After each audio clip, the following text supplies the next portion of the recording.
جب سب کچھ ناممکن سا لگنے لگے تو یہ مت سوچنا کہ سب کچھ خراب ہو رہا ہے تو کچھ صحیح نہیں ہوگا، بلکہ اور زیادہ یقین کے ساتھ دعا کرنا، کیونکہ صرف اللہ ہے جو ہر چیز کو ممکن کر سکتا ہے۔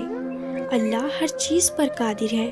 تمہیں اللہ سے مانگتے رہنا ہے اور مانگنا نہیں چھوڑنا ہے۔ بس تمہیں مایوس نہیں ہونا، تمہیں شکوہ نہیں کرنا، تمہیں ناشکری نہیں کرنی، تمہیں تقدیر کو برا نہیں کہنا، تمہیں دعا کرنا نہیں چھوڑنا۔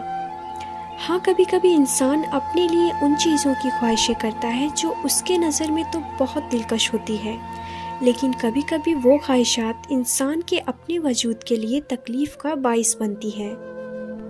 اس لیے میرے اللہ انسان کو ایسی چیزوں سے نہیں نوازتا جو انسان کی تکلیفوں پریشانیوں کا باعث بنے، اور انسان ہے کہ اپنے رب کے فیصلوں کا احترام نہیں کرتا۔ اللہ جس بھی چیز کو تم سے دور کر دے اس پر صبر کرو، اللہ کے فیصلے کا احترام کرو، کیونکہ بہت جلد اللہ تمہیں بہترین چیز سے نوازے گا۔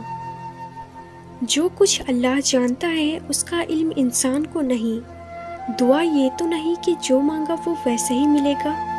دعا تو یقین کا نام ہے، اس یقین کا کہ میرا رب جو عطا کرے گا وہ میرے لیے بہتر ہوگا، پھر میری چاہت ملے نہ ملے لیکن میرے رب کا انتخاب بہترین ہوگا۔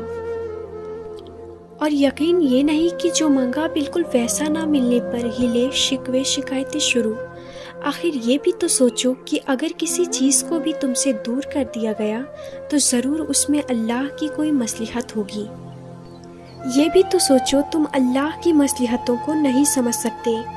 یہ بھی تو سوچو ہم انسانوں کا انتخاب غلط ہو سکتا ہے، لیکن میرے اللہ کا انتخاب کبھی غلط نہیں ہو سکتا۔